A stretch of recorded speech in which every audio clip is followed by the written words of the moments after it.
Olá, galera do bem. Quarta-feira, dia do nosso papo, gostoso. E hoje, ETs. Não tem como, eles existem? Eles não existem? Onde eles estão? Por que demoram para chegar? Tá todo mundo curioso? Pois é. A minha convidada hoje, Maria Pereda, conhecida pelo mundo literário. Maria Pereda é formada em Química, com doutorado em Farmacologia pela Faculdade de Ciências Médicas na Unicamp. Isso. Certo? Perfeito. E agora dedica seu tempo ao Sol Negro, eu estou aqui com 2 best-sellers, que daqui a pouco a gente vai comentar sobre isso. Boa noite, Maria Pereda. Boa noite. Obrigada pela Muito sua obrigada presença. pelo convite, é uma Os honra. ETs existem, eu quero saber. Eles Com existem. certeza. Estão chegando? Por imagem e semelhança, E eles Ângela de existem. Pascoal, uma das maiores ufólogas do Brasil, sempre com a gente, dando força e apoio. Ângela, e agora nós estamos com um vídeo aqui que eu quero mostrar já para essa galera do bem, que é uma reunião que aconteceu com o alto escalão dos Estados Unidos, onde eles estão comprovando que se comunicam e estão convivendo com 57 raças de ETs. Existem mais, mas eles dizem por enquanto 57. Dá uma olhada nesse vídeo. Manda aí, Roberta Calli. We have contact with aliens not originating from some foreign country, but from some other solar system. And I have been a party to them. Describe what they look like.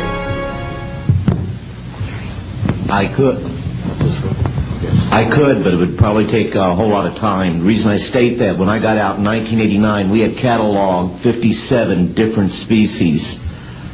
The situation is that you have various types of what we normally call grays. We didn't call them grays in the military, but you had at least 3 types of the grays. You had some that were much taller than we were. The unique thing that I'd like to point out for the most part is that the entities that we did catalog were in fact humanoid. Now this created a situation where the scientific community was trying to figure out why that would be the case. Because you would expect that if life evolved on other planets, that they would take on some type of other being, so to speak, not necessarily look humanoid or be bipedal such as we are. But apparently, we got quite a few of the species out there that are humanoid in appearance. Então, esse vídeo está muito claro, né, Angela? Está Não, muito claro. Quer mas dizer que eles são- estão convivendo com 57 raças e convivendo, digo, se comunicando. Na realidade, os governos do mundo inteiro sabem e fazem parte desse contato. Quem não faz parte ainda é a grande massa. Mas essa reunião agora está explícito, né? Está explícito. E eu trouxe para mostrar, olha, não somos nós que estamos dizendo. São pessoas de primeiro escalão de governo federal que estão dizendo.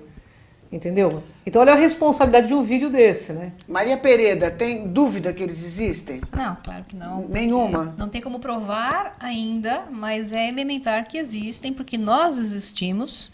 E só olhar na nossa evolução, a escala evolutiva do homem, e entender que nós fomos manipulados geneticamente. Então agora a pergunta não é de onde eles vieram, né? Porque são vários, né?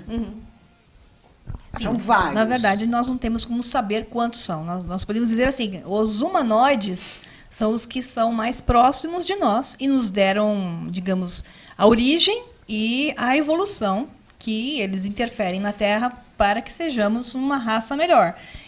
Nós temos vários tipos de seres, os mais positivos e os mais negativos. Existe todo um plano positivo para que nós sejamos melhores.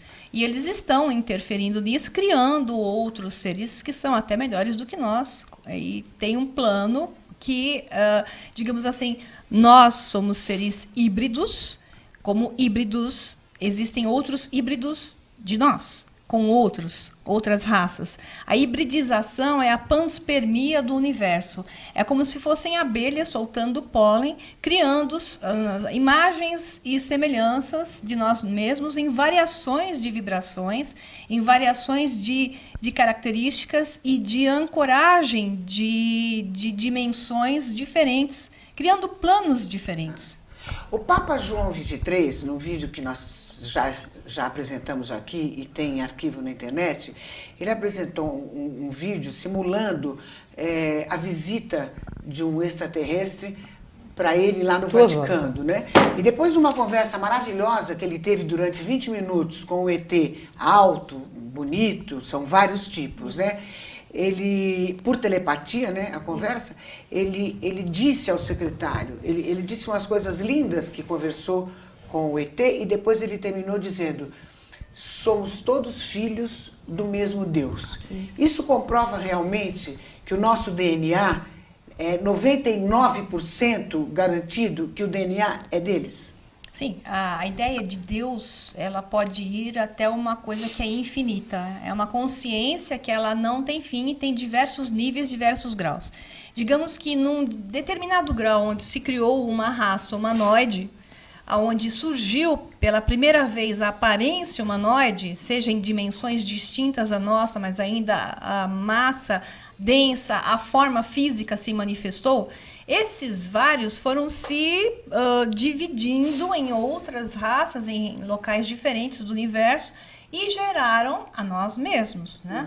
Então, esses são a nossa família galáctica. Então, nós nos relacionamos, assim, somos relativos a esse Deus original, que é um Deus com letra minúscula, que é um Deus geneticamente que nos criou e que manipulou um sistema para que, digamos, as almas pudessem ter experiências em diversas densidades, em dimensões, com uma aparência humanoide. Essa é a nossa família galáctica. Então tem um Deus com letra minúscula, D minúsculo, mas existe o Deus com D maiúscula, que é a consciência que inspirou essas divisões, essas criações como um todo, para saber mais de si mesmo, para conhecer-se mais, para experimentar mais. E para evoluir mais. Isso, através do conhecer, a evolução está interligada. Angela, qual é a diferença entre alien e extraterrestre? Bom, o alien, ele não é uma coisa humanoide, né? Ele é bem diferente, né? Como que ele é? Bom, o alien, imagina que seja um bicho, mais ou menos, né, Maria Pereda? É? O ET, na realidade, ele é parecido conosco. É um irmão com algumas diferenças características só. Olhos, bocas diferentes, mas um alien é uma coisa... O reptiliano? O reptiliano... Eu não posso ouvir esse nome que eu lembro de você, Angela. Pode ser extraterrestre. Só vou explicar, dar um complemento no que a Cris falou. Extraterrestre é uma definição que geneticamente se relaciona conosco. Ele não é da Terra, mas geneticamente está relacionado conosco. Então ele é extraterrestre. O alien alienígena, ele não tem nada a ver com o nosso DNA.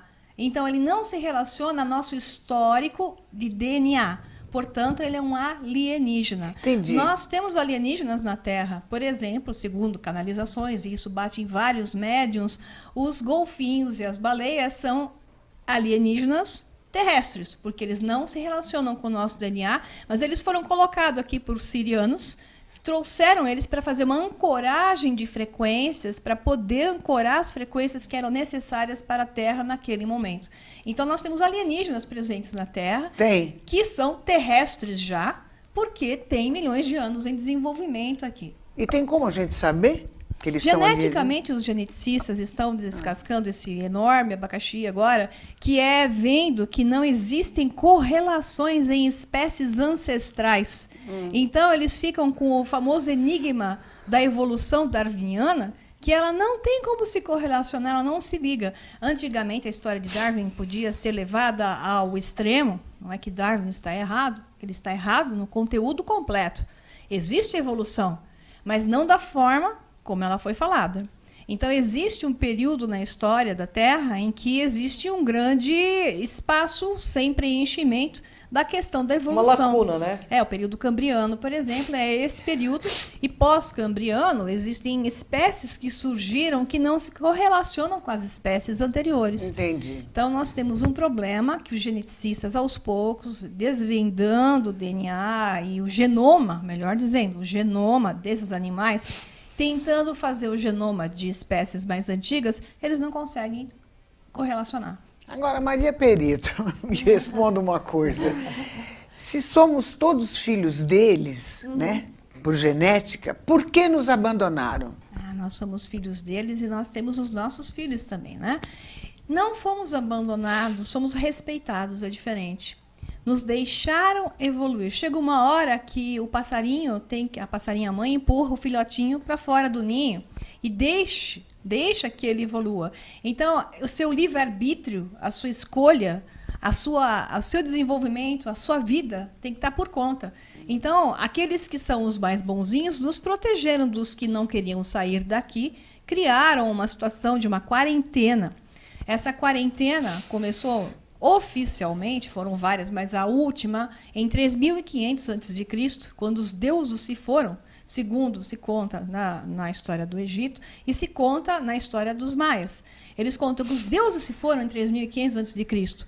e que o mundo, então, passaria a ser outro a partir de 21 de dezembro de 2012. Não era que ia acabar tudo, e sim que a partir desse momento a quarentena desapareceria. E um novo mundo poderia ser feito, que é um mundo onde existirá a integração. Então, os governos mundiais sabem que é inevitável essa integração. É por isso que agora eles começaram a liberar pessoas para contar coisas que antigamente elas seriam eliminadas, né? Por que essas pessoas agora estão contando e não estão sendo eliminadas? Porque existe um plano para liberar informações, para que aos poucos as pessoas saibam e criem uma confiança e criem na sua tela mental que esse contato que sumiu em 3500 a.C. será retomado. Pode ver que a humanidade emburreceu em 3500 a.C. Até então, tinha cidades maravilhosas, construções incríveis, e a partir de 3500 a.C., a humanidade veio só ficando mais burra, né? Depois ela começou a evoluir de novo. Por quê? Porque aqueles que estavam lá interferindo, ajudando, passando conhecimento, se foram, porque houve um acordo, né? E agora eles podem voltar. Só que não é porque eles podem voltar a partir de 21 de dezembro de 2012 que eles vão ficar com as naves pousando por aqui. Nem pode também, porque a nossa frequência não aceita isso. Então, é um processo que, a partir de 21 de dezembro de 2012, inicia-se. E é por isso que as informações estão sendo soltas aos poucos. Entendi. Deixa eu fazer uma pergunta, curiosidade. Tem alguma relação dos ETs com aqueles bichos antigos que eram monstros, tipos dinossauros, que de vez em quando eles acham uma ossada aí que se comprova que eles eram imensos? Tem alguma relação desses bichos com os ETs? Isso é uma curiosidade minha, que eu sou leiga. Segundo consta, até os Atlantes eram mais altos do que nós, chegavam a 2,5 metros, por aí vai. Então, os Anunnaki também, que tem a história nas tábuas sumerianas, também se contam que eles eram o dobro. No Egito, você tem várias gravuras onde, não só porque os faraós eram divinos, então eles desenhavam eles com o dobro do tamanho para parecerem mais divinos, não, é porque existia esse povo que vinha de fora e realmente eles eram mais altos. Então, existem, claro, humanoides mais altos, e eles estiveram por aqui. E essas ossadas, tem várias ossadas encontradas, só que ficam escondidas. Elas vão para o subsolo do Smithsonian Institute e lá ficam guardadas. Por quê? Porque os arqueólogos, acadêmicos, eles não têm como contar essa história. E como eles não têm como contar a história teria que ser reescrita academicamente, existe todo o processo de retirar da frente aquilo que se encontra, que não bate com a história da evolução do homem, não bate com aquela história de 5.000 anos antes de Cristo, que tudo começou, né? E essa historinha, que já não dá mais para ser sustentada, é essa que é varrida aos poucos, mas que estão começando a soltar, porque a história da humanidade é muito anterior a 5.000 anos antes de Cristo, onde haviam civilizações extremamente avançadas. Entendi. Ângela, existem ETs bonzinhos e os ETs que não são bonzinhos, vamos dizer assim, para não dizer malvados. Com certeza. O que os não bonzinhos fazem? Que eles não são bonzinhos? Bom, imagine que o ser humano, vou me basear pela nossa própria raça, né? O que as pessoas, os seres humanos não bonzinhos fazem? Aqui eles matam, roubam. É a mesma coisa, né? Acabam com o país. Na realidade é um padrão de ética, né? E talvez a ética deles seja diferente da nossa ética, porque ética é um comportamento nosso, adquirido, né? Isso é ético fazer, aquilo não é ético. Mas quem disse para nós que é ético você matar um animal para comer? A gente colocou isso como ético, mas cosmicamente dizendo, é ético. Então talvez eles tenham um padrão de ética diferenciado, mas pelo que nós vemos, eles ainda fazem isso, porque aparecem aí gado todo mutilado, inclusive teve um problema num zoológico há pouco tempo atrás, aqui em Varginha, também com vários animais mortos, quando houve aquele contato do caso Varginha. Então, eu acho que é mais ou menos o nosso mesmo nível de ética, né? Posso adicionar uma coisa importante no que ela está falando, que é isso mesmo? A similaridade deles, a semelhança, tem a ver com a densidade de matéria onde estão. Então, nós estamos, por exemplo, na quarta dimensão, terceira de espaço, a quarta de tempo. E dentro da quarta dimensão tem 7 densidades de matéria, que varia muito na compreensão. Nós hoje estamos na quarta densidade de matéria. Seres que estão na quinta densidade de matéria, eles não estão ligados ao ego da mesma forma que nós estamos. Então, eles não têm o mesmo padrão de densidade, mesmo padrão de pensamento, de sentimento que nós. Então, quanto menos densos, mesmo que dentro da terceira dimensão de espaço e quarto de tempo, mais energia, menos matéria. Portanto, eles têm uma outra forma de lidar com as coisas, são mais éticos, sim, são menos pegos pelas armadilhas do ego, né? Não quer dizer que já são puros e divinos, porque isso teria que ser numa outra dimensão, mas são mais corretos, mais harmoniosos, mais positivos do que negativos. Então, tem essa variação toda que nós temos que levar em consideração. Entendi. Angela, e por que eles, os ETs, não se mostram às claras no céu? Não adianta que eu vou te martirizar com essa pergunta. Eles dependem de um poder maior desse planeta aqui para poder aparecer? Eles dependem? Olha, na realidade eu acho que existe até um acordo entre os governos. Se o próprio governo diz que teve contato com 57 raças e a humanidade ainda nem viu eles por perto, é porque existe algum tipo de acordo, né, Maria Pereira? Deixa eu colocar nesse aspecto, tem isso, que é a questão do acordo, mas vamos de novo voltar para a questão da densidade e dimensão. Esses mais positivos não conseguem pousar na Terra hoje.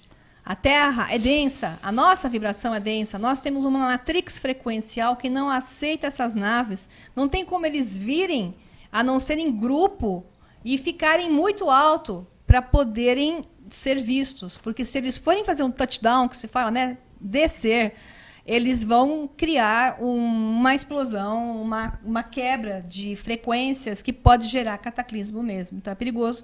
Eles são muito mais vibracionais do que nós.